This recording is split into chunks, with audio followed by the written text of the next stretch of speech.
पुत्र श्री मेहुल कुमार तरफथी 500 मेहुल केरुल कुमार तरफथी 500 रुपया आपवामां आवे छे। अभिनंदन, खूब ज आनंद। की खिलखिलाहट मिली, आपके आगमन से हर किसी को यह मुस्कुराहट मिली। तो हूँ श्री हेतलबेन एम पटेल ने विनती करશે। बरोड़ा हाईस्कूल ना आचार्य श्री, प्रमुख श्री, मंत्री श्री, निवृत्त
શિક્ષક શ્રી ઉર્મિલાબેન ચેતનભાઈ પટેલના સન્માન પત્રના વાંચન માટે હું સ્નેહાબેનને નિવેદન કરીશ કે તેઓ તેનું વાંચન કરશે।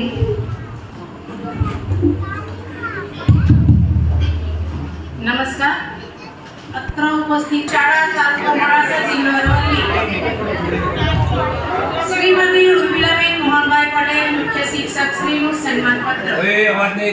સન્માનनीय शिक्षक श्री, આપ શ્રીનો જન્મ તારીખ 9/12/1967 ના રોજ ડુગરવાડા ગામે ખેડૂત પરિવારમાં પિતાશ્રી મોહનભાઈ રેવા 82 થી ખેડવા તરારમરો પ્રાથમિક શાળા તાલુકો ખેડબ્રહ્મા તથા 19/7/1994 થી ઉતાવળ પ્રાથમિક શાળા તાલુકો બિલોડામાં ઉપશિક્ષક તરીકે તારીખ 4/7/2003 થી શ્રી મોટીકોટી પ્રાથમિક શાળા તાલુકો મોડાસામાં ઉપશિક્ષક અને ત્યારબાદ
ધન્યવાદ તાલીમ દ્વારા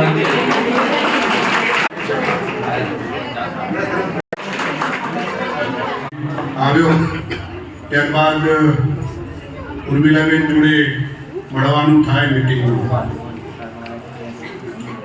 અને બેન જોઈએ ને એટલે હું ખુશ થઈ જાય. બંનેની જોડી સ્નેહાબેન અને ઉર્મિલાબેનની જોડી. ઉર્મિલાબેન તો કેમે કરી ના ભૂલાય, ઉર્મિલાબેન તો કેમે કરી ના ભૂલાય. અસ્તુ જય હિન્દ. ઉપસ્થિત એવા આજના કાર્યક્રમના અધ્યક્ષ મહોદય શ્રી, સૌ મંચસ્થ મહાનુભાવો, આજના આ સમારંભમાં પધારેલ સૌ ગ્રામજનો, વડીલજનો અને આ શાળાના બાળકો એમની સાથે વીત્યું છે. તો ત્યારે બાળપણ એમની સાથે વીત્યું છે. મારા જીવનની અનેક અવિસ્મરણીય યાદો એમની સાથે જોડાયેલી છે. 1983માં જ્યારે તેઓ ખેડબ્રહ્મા તાલુકામાં નોકરી કરતા હતા ત્યારે હું બહુ નાની હતી.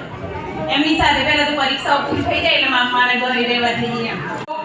એસએમસીના સભ્યો તથા મધ્યાહનનો સ્ટાફ, ઓગણવાડી સ્ટાફ તથા શાળાના નાના ભૂલકાઓ, વિદાય સન્માન સમારંભમાં વિદાય શબ્દ ખૂબ જ ભારે છે.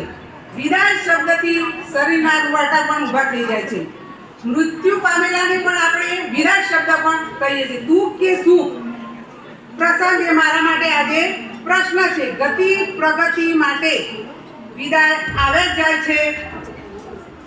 જ્યારે તારીખ 4/7/2003ના રોજ હું મોટી બોરડી ગામમાં હાજર થઈ ત્યારે મને ગામમાંથી ગામ બહારથી લોકો એમ કહેતા હતા કે ઉર્મિલા, તું આ મોટી બોરડી ગામમાં નોકરી નહીં કરી શકું.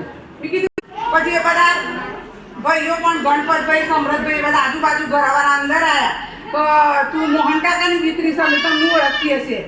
પણ મને થોડું ઓછું ફાવતું કે મોટા સ્ટાફમાંથી એ વખત આવેલી ભિલોડાથી તો સારું ફાવતું તો નથી. કાચો રસ્તો છે, ચાલીને આવવાનું. છતાં પણ અમે એ રીતે ગામનો સાથ સહકાર મને સારો મળ્યો એટલે એ રીતે હું નોકરી ચાલુ કરી. તો આ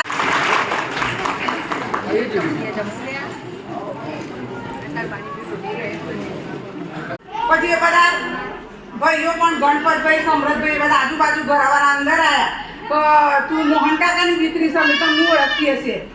પણ મને થોડું ઓછું ફાવતું કે મોટા સ્ટાફમાંથી એ વખત આવેલી ભિલોડાથી તો સારું ફાવતું તો નથી. કાચો રસ્તો છે, ચાલીને આવવાનું.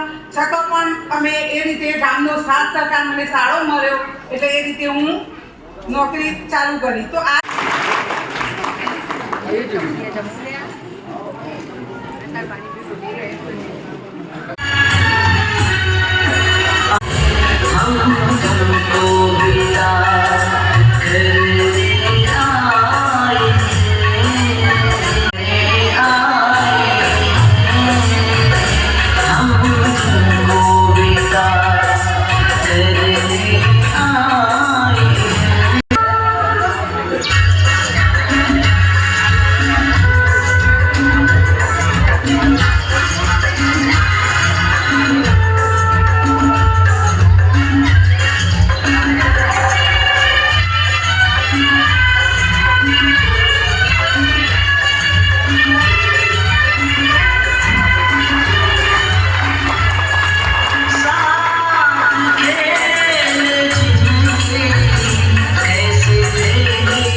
બાકીના લોકો કોઈ ભેટ લાવતા હોય તો તે મેડમને આપી